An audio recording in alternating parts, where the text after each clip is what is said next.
30 ಜಿಲ್ಲೆ 30 ಸುದ್ದಿಯನ್ನ ಬನ್ನಿ ನೋಡೋಣ. ಹುಬ್ಬಳ್ಳಿಯಲ್ಲಿ ಇಡೀ ಮನುಷ್ಯ ಕುಲವೇ ತಲೆ ತಗ್ಗಿಸುವಂತ ಹೇಯ ಕೃತ್ಯವನ್ನು ನಡೆದಿದೆ. ಇನ್ನು ಮನೆಯ ಬಳಿ ಆಟ ಆಡ್ತಿದ್ದಂತ 5 ವರ್ಷದ ವಿಶೇಷ ಚೇತನ ಮಗುವನ್ನ ಅಪಹರಿಸಿ ಕೊಲೆ ಮಾಡಲಾಗಿದೆ.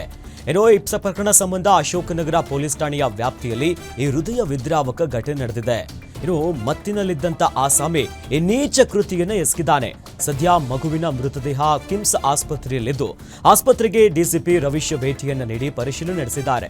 ಇನ್ನು ಬೇರೆ ಕೆಟ್ಟ ಉದ್ದೇಶದಿಂದ ಬಾಲಕಿಯನ್ನ ಅಪಹರಿಸಿದಂತ ಕಿರಾತಕ ಚೀರಾಟ ಆಡ್ತಿದ್ದಂತೆ ಮಗುವನ್ನ ಕತ್ತು ಹಿಸುಕಿ ಕೊಲೆ ಮಾಡಿದ್ದಾನೆ.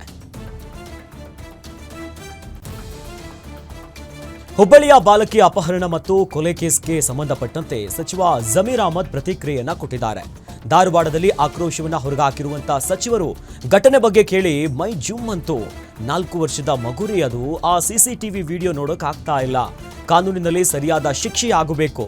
ಇನ್ನು ನ್ಯಾಯಾಲಯದ ಆದೇಶಕ್ಕೆ ಕಾಯ್ತಾ ಇರೋದು ಆಗಬಾರದು. ನ್ಯಾಯಾಲಯವೂ ಕೂಡ ಶಿಕ್ಷೆಯ ಕ್ರಮವನ್ನ ತೆಗೆದುಕೊಳ್ಳಬೇಕು ಅನ್ನೋದಾಗಿ ಪ್ರತಿಕ್ರಿಯೆ ಕೊಟ್ಟಿದ್ದಾರೆ. ರಾಜಭವನದ ಮುಂದೆ ವ್ಯಕ್ತಿಯೋರ್ವ ಪೆಟ್ರೋಲ್ ಸುರಿದುಕೊಂಡು ಆತ್ಮಹತ್ಯೆಗೆ ಯತ್ನಿಸಿರುವಂತಹ ಘಟನೆ ಬೆಂಗಳೂರಿನಲ್ಲಿ ನಡೆದಿದೆ. ತನ್ನ ಹೆಂಡತಿಯಿಂದ ದಿನನಿತ್ಯ ಚಿತ್ರಹಿಂಸೆಯನ್ನ ಕೊಡ್ತಿದ್ದಾಳೆ ಆಕೆ. ನನ್ನ ಮೇಲೇನೆ ಕೊಲೆಗೆ ಯತ್ನ ನಡೆದಿದೆ, ನನಗೆ ಬದುಕಲು ದಾರಿ ಇಲ್ಲ, ಹಾಗಾಗಿ ಸಾಯೋದು ಒಂದೇ ದಾರಿ ಅಂತ ಈ ವ್ಯಕ್ತಿ ರಾಜಭವನಕ್ಕೆ ದೂರು ನೀಡಲು ಬಂದಿದ್ದ. ಆದರೆ ಮನನೊಂದಿದ್ದಂತ ಈ ವ್ಯಕ್ತಿ ಆ ದೂರನ್ನ ಪೊಲೀಸರು ಸ್ವೀಕರಿಸಲಿಲ್ಲ. ಈ ಹಿನ್ನೆಲೆಯಲ್ಲಿ ಬೇಸತ್ತಂತ ವ್ಯಕ್ತಿ ಆತ್ಮಹತ್ಯೆಗೆ ಯತ್ನ ಮಾಡಿದ್ದಾನೆ. ಕೂಡಲೇ ಎಚ್ಚೆತ್ತುಕೊಂಡ ಪೊಲೀಸರು ವ್ಯಕ್ತಿಯನ್ನ ವಶಕ್ಕೆ ಪಡೆದಿದ್ದಾರೆ. ವಕ್ಫ್ ತಿದ್ದುಪಡಿ ವಿರೋಧಿಸಿ ಪ್ರಚೋದನಕಾರಿ ಹೇಳಿಕೆ ನೀಡಿದ ಕಾಂಗ್ರೆಸ್ನ ಮುಖಂಡ ಕಬೀರ್ ಖಾನ್ ನನ್ನ ಪೊಲೀಸರು ಬಂಧಿಸಿದ್ದಾರೆ.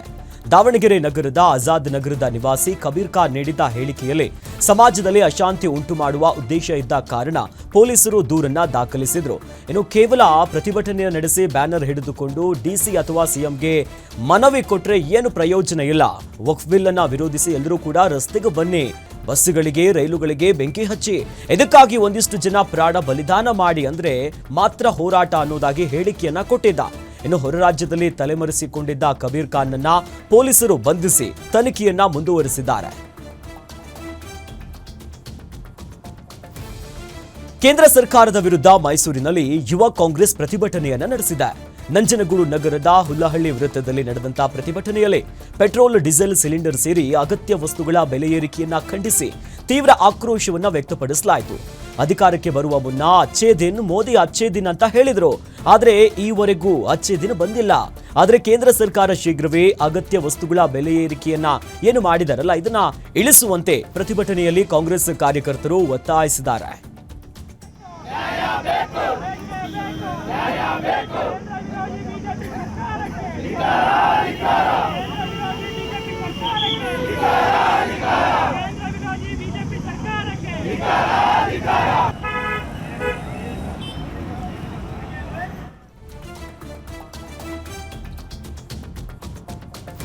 ಬೆಳಗಾವಿಯಲ್ಲಿ ತಾಯಿ ಮತ್ತು ಮಗನನ್ನ ಕೊಲೆಗೈದು ದುಷ್ಕರ್ಮಿಗಳು ಪರಾರಿಯಾಗಿದ್ದಾರೆ.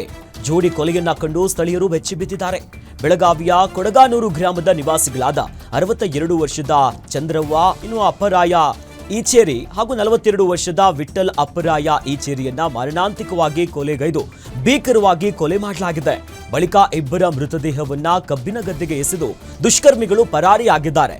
ಘಟನಾ ಸ್ಥಳಕ್ಕೆ ಅಥಣಿ ಪೊಲೀಸರು ಭೇಟಿ ನೀಡಿ ಪರಿಶೀಲನೆಯನ್ನ ನಡೆಸಿದ್ದಾರೆ. ಮಲಿನವಾದ ಭೀಮಾ ನದಿ ಹಸಿರು ಬಣ್ಣಕ್ಕೆ ತಿರುಗಿದ ಬಗ್ಗೆ ಗ್ಯಾರಂಟಿ ನ್ಯೂಸ್ ಈ ಬಗ್ಗೆ ವರದಿಯನ್ನ ಮಾಡಿತ್ತು. ಇನ್ನು ಗ್ಯಾರಂಟಿ ನ್ಯೂಸ್ನಲ್ಲಿ ವರದಿ ಪ್ರಸಾದವಾದಂತಹ ಬಳಿಕ ಯಾದಗಿರಿ ನಗರಸಭೆಯ ಅಧಿಕಾರಿಗಳು ಎಚ್ಚೆತ್ತುಕೊಂಡಿದ್ದಾರೆ. ನಗರಸಭೆಯ ಅಧ್ಯಕ್ಷೆ ಲಲಿತಾ ಅನಪೂರು ಭೀಮಾ ನದಿಗೆ ಭೇಟಿ ನೀಡಿ ಪರಿಶೀಲನೆ ನಡೆಸಿದ್ದಾರೆ. ಗ್ಯಾರಂಟಿ ನ್ಯೂಸ್ ಕಳವಳಿಯಿಂದ ಭೀಮಾ ನದಿ ಸ್ವಚ್ಛತಾ ಕಾರ್ಯಕ್ಕೆ ಈಗ ಮುಂದಾಗಿದ್ದಾರೆ. ಇನ್ನು ಸ್ವಚ್ಛತಾ ಕಾರ್ಯದ ವೇಳೆ ನದಿಯಲ್ಲಿ ಬಿಸಾಕಿರುವಂತ ಬಟ್ಟೆ, ಪ್ಲಾಸ್ಟಿಕ್ ಹಾಗೂ ಇನ್ನಿತರ ತ್ಯಾಜ್ಯಗಳನ್ನ ನಗರಸಭೆಯ ಸಿಬ್ಬಂದಿಗಳು ಹೊರತೆಗೆದಿದ್ದಾರೆ. ನದಿಯಲ್ಲಿ ಬಟ್ಟೆ, ಪ್ಲಾಸ್ಟಿಕ್ಗಳನ್ನ ಬಿಸಾಕದಂತೆ ಸೂಚನಾ ಫಲಕವನ್ನ ಈಗ ಅಳವಡಿಸಲಾಗಿದೆ. ಗ್ಯಾರಂಟಿ ನ್ಯೂಸ್ ಕಾರ್ಯಕ್ಕೆ ಸಾಮಾಜಿಕ ಹೋರಾಟಗಾರ ಉಮೇಶ್ ಮುದ್ನಾಳ ಮೆಚ್ಚುಗೆಯನ್ನ ವ್ಯಕ್ತಪಡಿಸಿದ್ದಾರೆ.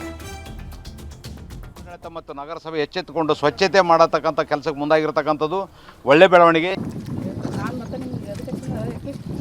ಅಂದ್ರೆ ಜನ ಹೇಳೋದು ಉದ್ದೇಶ ಇವಾಗ ಯಾಕಂದ್ರೆ ಮಾಡಿದ್ರು ಮತ್ತೆ ನಾವು ಬೆಂಗಳೂರಿನ ಮನೋರಾಯನ ಪಾಳ್ಯದಲ್ಲಿ ಡ್ರಗ್ಸ್ ಮಾಫಿಯಾ ಆಕ್ಟಿವ್ ಆಗಿದೆಯಾ ಅನ್ನೋ ಶಂಕೆ ವ್ಯಕ್ತವಾಗ್ತಿದೆ. ವೈರಲ್ ಆಗಿರುವಂತಹ ವಿಡಿಯೋದಲ್ಲಿ ನಡುರಾತ್ರಿಯಲ್ಲಿ 5 ಮಂದಿ ಯುವಕರು ಡ್ರಗ್ ಸೇವಿಸುತ್ತಿದ್ದಾರೆ ಅಂತ ಶಂಕೆಯನ್ನ ವ್ಯಕ್ತಪಡಿಸಲಾಗಿದೆ. ಯುವಕರು ಬಿಂದಾಸ್ ಆಗಿ ಮಾತನಾಡುತ್ತಾ ಡ್ರಗ್ಸ್ ರೀತಿಯ ವಸ್ತುಗಳನ್ನ ಸೇವನೆ ಮಾಡ್ತಿರುವಂತಹ ದೃಶ್ಯಗಳು ಕಾಣ್ತಾ ಇದೆ. ಸ್ಥಳೀಯರೊಬ್ಬರು ತಮ್ಮ ಮೊಬೈಲ್ನಲ್ಲಿ ಈ ವಿಡಿಯೋ ರೆಕಾರ್ಡ್ ಮಾಡಿದ್ದಾರೆ. ಘಟನೆಯ ಬಗ್ಗೆ ಪೊಲೀಸ್ ಠಾಣೆಯಲ್ಲಿ ಯಾವುದೇ ಪ್ರಕರಣ ದಾಖಲಾಗಿಲ್ಲ. ಅಯ್ಯಪ್ಪ ದೇಗುಲದ ಬಳಿ ಯುವಕರು ನಿಜವಾಗ್ಲೂ ಡ್ರಗ್ ಅನ್ನ ಸೇವನೆ ಮಾಡ್ತಾ ಇದ್ರಾ? ಮನೋರಾಯನ ಪಾಳ್ಯದಲ್ಲಿ ಡ್ರಗ್ಸ್ ದಂಧೆ ನಡೀತಾ ಇದೆಯಾ? ಮಾರಕ ಡ್ರಗ್ಸ್ ಜಾಲಕ್ಕೆ ಯುವಕರು ಬಲಿಯಾಗ್ತಿದ್ದಾರಾ ಅಂತ ಪೊಲೀಸ್ ತನಿಖೆಯಲ್ಲಿ ಇನ್ನೇನು ತಿಳಿದು ಬರಬೇಕಾಗಿದೆ. ಬಾಗಲಕೋಟೆ ಜಿಲ್ಲೆಯ ಮುಧೋಳ ತಾಲೂಕಿನ ಮಾಲಾಪುರ ಗ್ರಾಮದಲ್ಲಿ ಒಂದು ಸಣ್ಣ ಕಾರಣಕ್ಕೆ ವ್ಯಕ್ತಿಗೆ ಚಾಕುವನ್ನ ಇರಿಯಲಾಗಿದೆ. ಕೇವಲ ಬ್ಯಾನರ್ ವಿಚಾರಕ್ಕೆ ಆರಂಭವಾಗಿದ್ದಂತ ಜಗಳ ಕೊಲೆಯಲ್ಲಿ ಅಂತ್ಯ ಆಗಿದೆ.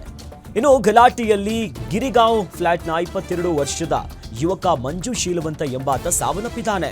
ಮತ್ತೋರ್ವ ಯುವಕ ಯಲ್ಲಾಲಿಂಗ ಗೊಂಪ್ಯಾಗೋಳ ಎಂಬಾತನಿಗೆ ಗಂಭೀರ ಗಾಯಗಳಾಗಿದ್ದು ಆಸ್ಪತ್ರೆಗೆ ದಾಖಲಿಸಲಾಗಿದೆ. ಇನ್ನು ಈ ಸಂಬಂಧ ಮುಧೋಳ ಪೊಲೀಸ್ ಠಾಣೆಯಲ್ಲಿ ಈಗ ಪ್ರಕರಣ ದಾಖಲಾಗಿದೆ.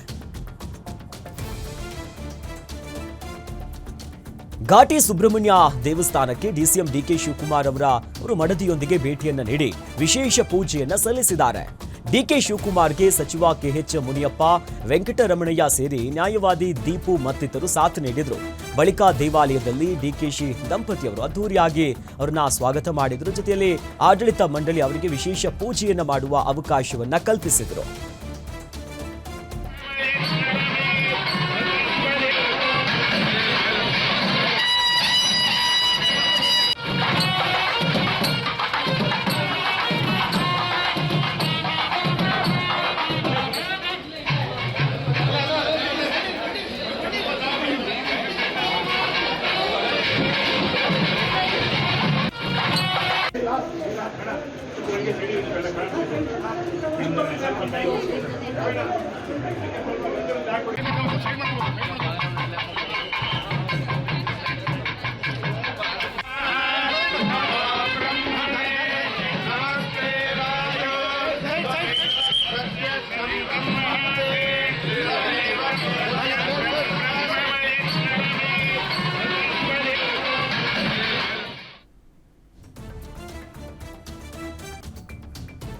ಕುಡಿದ ಮತ್ತಿನಲ್ಲಿ ಅತ್ತಿಗೆಗೆ ಚಾಕು ಎರೆದು ಮೈದುನನೇ ಕೊಲೆ ಮಾಡಿಬಿಟ್ಟಿದ್ದಾನೆ.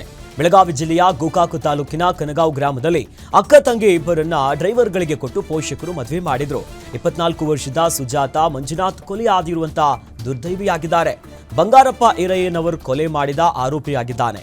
ಅಕ್ಕಪಕ್ಕದ ಮನೆಯಲ್ಲಿ ವಾಸವಿದ್ದಂತ ಸುಜಾತ ಸೋದರಿಯರು ನಿನ್ನೆ ಒಂದು ಸಣ್ಣ ಕಾರಣಕ್ಕೆ ಅವರಿಬ್ಬರ ನಡುವೆ ಜಗಳ ಆರಂಭ ಆಗಿತ್ತು.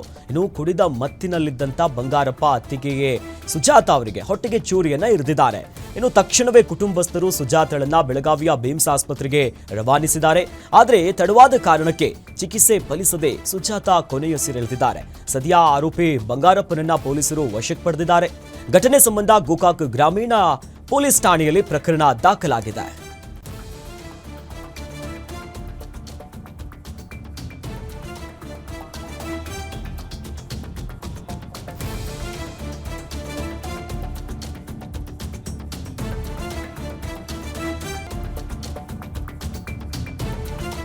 ಇನ್ನು ನನ್ನ ಗೆಳತಿ ಜನಪದ ಹಾಡಿನ ಮೂಲಕ ರಾಜ್ಯದ ಜನತೆಯ ಮನಸ್ಸನ್ನ ಗೆದ್ದಿದ್ದ ಮಂಜುನಾಥ್ ಸಂಗಲದ ಹೃದಯಾಘಾತದಿಂದ ಸಾವಿಗೀಡಾಗಿದ್ದಾರೆ. ಹುಬ್ಬಳ್ಳಿಯ ಹಾರಿತಳ ಗ್ರಾಮದ ನಿವಾಸಿಯಾಗಿದ್ದಂಥ 40 ವರ್ಷದ ಮಂಜುನಾಥ್ ನಿನ್ನೆ ಮಧ್ಯಾಹ್ನ ಎದೆನೋವನ್ನ ಕಾಣಿಸಿಕೊಂಡಂತ ಹಿನ್ನೆಲೆಯಲ್ಲಿ ಹುಬ್ಬಳ್ಳಿಯತ್ತ ಹೊರಟಿದ್ರು. ಆದರೆ ಮಾರ್ಗ ಮಧ್ಯದಲ್ಲೇ ಮಂಜುನಾಥ್ ಅವರು ಹೃದಯಾಘಾತದಿಂದ ಅಸುನೀಗಿದ್ದು, ಇನ್ನು ಮೃತ ಮಂಜುನಾಥ್ ಅವರ ಪತ್ನಿ 6 ತಿಂಗಳ ಗರ್ಭಿಣಿಯಾಗಿದ್ದಾರೆ ಅನ್ನೋದು ತಿಳಿತಾ ಇದೆ. ಇನ್ನು ಮಂಜುನಾಥ್ ಅವರ ಅಂತ್ಯಕ್ರಿಯೆ ಅವರ ಸ್ವಗ್ರಾಮದಲ್ಲಿ ನಡೆದಿದೆ. ಶ್ರೀ ಸಿದ್ದರಾಮೇಶ್ವರ ದೇವಸ್ಥಾನಕ್ಕೆ ಎಂಎಲ್ಸಿ ಯತೀಂದ್ರ ಸಿದ್ದರಾಮಯ್ಯ ಭೇಟಿ ನೀಡಿದ್ದಾರೆ. ಹೆಬ್ಬಿಯ ಗ್ರಾಮದ ಶ್ರೀ ಸಿದ್ದರಾಮೇಶ್ವರ ದೇವಸ್ಥಾನಕ್ಕೆ ಭೇಟಿ ನೀಡಿ ವಿಶೇಷ ಪೂಜೆಯನ್ನ ಸಲ್ಲಿಸಿ ದೇವರ ಮೂರ್ತಿಗೆ ಗ್ರಾಮಸ್ಥರ ವತಿಯಿಂದ ಬೆಳ್ಳಿ ಕವಚವನ್ನ ಧಾರಣೆ ಮಾಡಿದ್ದಾರೆ. ನಂಜನಗೂಡಿನ ತಾಂಡವಪುರ ಗ್ರಾಮ ಪಂಚಾಯಿತಿ ವ್ಯಾಪ್ತಿಗೆ ಬರುವ ಹೆಬ್ಬೆ ಗ್ರಾಮ. ಇನ್ನು ಬೆಳ್ಳಿ ಕವಚ ಧಾರಣೆಯ ಹಿನ್ನೆಲೆಯಲ್ಲಿ ಬೆಳಿಗ್ಗೆಯಿಂದಲೇ ದೇವಸ್ಥಾನದಲ್ಲಿ ವಿಶೇಷ ಪೂಜೆ, ಹೋಮ, ಹವನ, ಅಭಿಷೇಕವನ್ನ ನೆರವೇರಿಸಲಾಯಿತು. ಇದೇ ವೇಳೆ ಎಂಎಲ್ಸಿ ಯತೀಂದ್ರ ಸಿದ್ದರಾಮಯ್ಯನವರಿಗೆ ದೇವಾಲಯದ ವತಿಯಿಂದ ಸನ್ಮಾನವನ್ನ ಮಾಡಿದರು. ಕುಡಿಯುವ ನೀರಿಗೂ ಜನರು ಹಾಹಾಕಾರ ಪಡುವಂತ ಪರಿಸ್ಥಿತಿ ನಿರ್ಮಾಣ ಆಗಿದೆ. ಬಾಗಲಕೋಟೆಯ ಬಾದಾಮಿ ತಾಲೂಕಿನ ಹೊಲಗೇರಿ ಗ್ರಾಮದಲ್ಲಿ ನೀರಿನ ಸಮಸ್ಯೆ ಇದ್ದು ಊರಲ್ಲಿ ಜೆಜಿಎಂ ನಲ್ಲಿಗೆ ಓವರ್ ಹೆಡ್ ಟ್ಯಾಂಕ್ನಲ್ಲಿ ನೀರು ಬಾರದೆ ಸಾರ್ವಜನಿಕ ನಲ್ಲಿ ನೀರನ್ನ ಹಿಡಿಯಲು ಜನ ಮುಗಿ ಬೀಳ್ತಿದ್ದಾರೆ. ಹೊಲಗೇರಿಯ ಆಶ್ರಮ ಕಾಲೋನಿಯ ನಿವಾಸಿಗಳ ಸಮಸ್ಯೆಗೆ ಅಧಿಕಾರಿಗಳು ಸ್ಪಂದಿಸದೇ ಇರುವುದು ಈಗ ಬೇಜವಾಬ್ದಾರಿಯನ್ನು ವಹಿಸಿದ್ದಾರೆ ಅಂತ ಕಿಡಿಕಾರ್ತಿದ್ದಾರೆ. ಇನ್ನು ನಲ್ಲಿ ನೀರಿಗಾಗಿ ಕಿಲೋಮೀಟರ್ ಗಟ್ಟಲೆ ಬಿಂದಿಗೆಯನ್ನ ಹಿಡಿದು ಬರೋ ಪರಿಸ್ಥಿತಿ ಎದುರಾಗಿದೆ. ಗ್ರಾಮದಲ್ಲಿ ನಿರ್ಮಾಣವಾದ ಓವರ್ ಹೆಡ್ ಟ್ಯಾಂಕ್ಗೆ ನೀರು ತುಂಬಿ ಜೆಜಿಎಂನಲ್ಲಿ ಆರಂಭಿಸದೆ ಅಧಿಕಾರಿಗಳು ನಿರ್ಲಕ್ಷ್ಯವನ್ನು ವಹಿಸಿದ್ದಾರೆ. ದಿನನಿತ್ಯ ಕೂಲಿಯನ್ನ ಬಿಟ್ಟು ನಿತ್ಯ ನೀರು ಹಿಡಿಯುವುದೇ ಕಾಲೋನಿಯ ಜನರಿಗೆ ಈಗ ಕಾಯಕವಾಗಿದೆ. ಅಧಿಕಾರಿಗಳ ನಡೆಯ ವಿರುದ್ಧ ಸ್ಥಳೀಯರು ಆಕ್ರೋಶವನ್ನ ಹೊರಗಾಕ್ತಿದ್ದಾರೆ. ರೈಲ್ವೆ ಟ್ರ್ಯಾಕ್ ಮೇಲೆ ಮದುವೆಯ ಪ್ರೀ ವೆಡ್ಡಿಂಗ್ ಶೂಟ್ ಅನ್ನು ನಡೆಸಿದ್ದಾರೆ. ಚಿತ್ರದುರ್ಗದ ಮದಕರಿಪುರ ಅಂಡರ್ ಪಾಸ್ ಬಳಿಯಲ್ಲಿ ಘಟನೆ ಆಗಿರುವುದು. ಕ್ಷಣಾರ್ಧದಲ್ಲಿ ರೈಲ್ನಿಂದ ಯುವ ಜೋಡಿ ಬಚಾವಾಗ್ಬಿಟ್ಟಿದ್ದಾರೆ. ಯಾವುದೇ ಅನುಮತಿಯನ್ನ ಪಡೆಯದೆ ವೆಡ್ಡಿಂಗ್ ಶೂಟ್ ಅನ್ನ ಮಾಡೋಕೆ ಮುಂದಾಗಿದ್ರು. ಈ ವೇಳೆ 5 ಮಂದಿ ಟ್ರ್ಯಾಕ್ ಮೇಲೆ ಇರುವಾಗಲೇ ಏಕಾಏಕಿ ಪ್ಯಾಸೆಂಜರ್ ರೈಲು ಬಂದಿದ್ದು ಕ್ಷಣಾರ್ಧದಲ್ಲಿ 5 ಪ್ರಾಣ ಅಪಾಯದಿಂದ ಪಾರಾಗಿದ್ದಾರೆ. ಸ್ಥಳಕ್ಕೆ ಗ್ರಾಮಾಂತರ ಠಾಣಾ ಪೊಲೀಸರು ಬಂದು ಮದುವೆಯ ನವ ಜೋಡಿಗೆ ಬುದ್ಧಿಮಾತನ್ನ ಹೇಳಿದ್ದಾರೆ. ಮಲೆನಾಡು ಶಿವಮೊಗ್ಗ ಜಿಲ್ಲೆಯಲ್ಲಿ ಕಾಡಾನೆಗಳ ಹಾವಳಿ ಮುಂದುವರೆದಿದೆ. ಕಡೇಕಲ್ ಮತ್ತೂರು ಗ್ರಾಮದ ಸುತ್ತಮುತ್ತದಲ್ಲಿ ಕಾಡಾನೆ ಪ್ರತ್ಯಕ್ಷವಾದ ಹಿನ್ನೆಲೆ ರೈತರು ಮತ್ತು ಗ್ರಾಮಸ್ಥರು ಕಂಗಾಲಾಗಿದ್ದಾರೆ. ಕಾಡಾನೆಯ ಉಪಟಳದಿಂದಾಗಿ ರಂಗಪ್ಪ ಎನ್ನುವವರ ಅಡಿಕೆ ತೋಟ ಸರ್ವನಾಶ ಆಗ್ಬಿಟ್ಟಿದೆ. ರೈತರು ಕಷ್ಟಪಟ್ಟು ಬೆಳೆದಂತ ಭತ್ತ, ಬಾಳೆ ಗಿಡಗಳು ಕಾಡಾನೆಗಳ ಉಪಟಳದಿಂದಾಗಿ ಹಾನಿಗೀಡಾಗಿದೆ. ಇನ್ನು ಕಾಡಾನೆ ಹಾವಳಿಗೆ ಫಸಲಿಗೆ ಬಂದಿದ್ದಂತ ಬೆಳೆಯನ್ನ ಕಳ್ಕೊಂಡು ರೈತರೀಗ ಕಣ್ಣೀರಿಡುತ್ತಿದ್ದಾರೆ. ಕೂಡಲೇ ಕಾಡಾನೆಯನ್ನ ಸೆರೆ ಹಿಡಿಯಿರಿ ಅಂತ ಅರಣ್ಯ ಅಧಿಕಾರಿಗಳಿಗೆ ಈಗ ಗ್ರಾಮಸ್ಥರು ಆಗ್ರಹಿಸಿದ್ದಾರೆ. ಬೆಂಗಳೂರಿನ ನಾಗವರ ಸಮೀಪದ ವೀರಣ್ಣಪಾಳ್ಯದಲ್ಲಿ ಭೀಕರ ಅಗ್ನಿ ಅವಘಡವೊಂದು ಸಂಭವಿಸಿದೆ. ಕೂಲಿ ಕಾರ್ಮಿಕರು ವಾಸವಿದ್ದಂತ 40 ಶೆಡ್ಗಳು ಸುಟ್ಟು ಕರಕಲಾಗಿವೆ. ಖಾಸಗಿ ಶಾಲೆಯೊಂದರ ಪಕ್ಕದಲ್ಲೇ ಇದ್ದಂತ ಈ ಶೆಡ್ ಜೊತೆ ಗೊಂಬೆಯನ್ನ ತಯಾರಿಸುತ್ತಿದ್ದ ಸಣ್ಣ ಫ್ಯಾಕ್ಟರಿ ಕೂಡ ಈ ಅಗ್ನಿ ಆಹುತಿ ಆಗ್ಬಿಟ್ಟಿದೆ. ಆಟಿಕೆ ತಯಾರಿಸುತ್ತಿದ್ದಂತ ಜಾಗದಲ್ಲಿ ಅಗ್ನಿ ಅವಘಡ ಸಂಭವಿಸಿದ್ದು ನಂತರ ಪಕ್ಕದ ಕಾರ್ಮಿಕರು ವಾಸವಿದ್ದಂತ ಶೆಡ್ಗಳಿಗೂ ಕೂಡ ಬೆಂಕಿ ವ್ಯಾಪಿಸಿದೆ. ಘಟನೆಯಲ್ಲಿ ಲಕ್ಷಾಂತರ ರೂಪಾಯಿ ಮೌಲ್ಯದ ವಸ್ತುಗಳು ಸುಟ್ಟು ಭಸ್ಮ ಆಗಿದೆ. ಅದೃಷ್ಟವಶಾತ್ ಯಾವುದೇ ಪ್ರಾಣ ಅಪಾಯ ಸಂಭವಿಸಿಲ್ಲ. ಇನ್ನು ಘಟನೆ ಸಂಬಂಧ ಗೋವಿಂದಪುರ ಪೊಲೀಸ್ ಠಾಣೆಯಲ್ಲಿ ಪ್ರಕರಣ ದಾಖಲಾಗಿದೆ.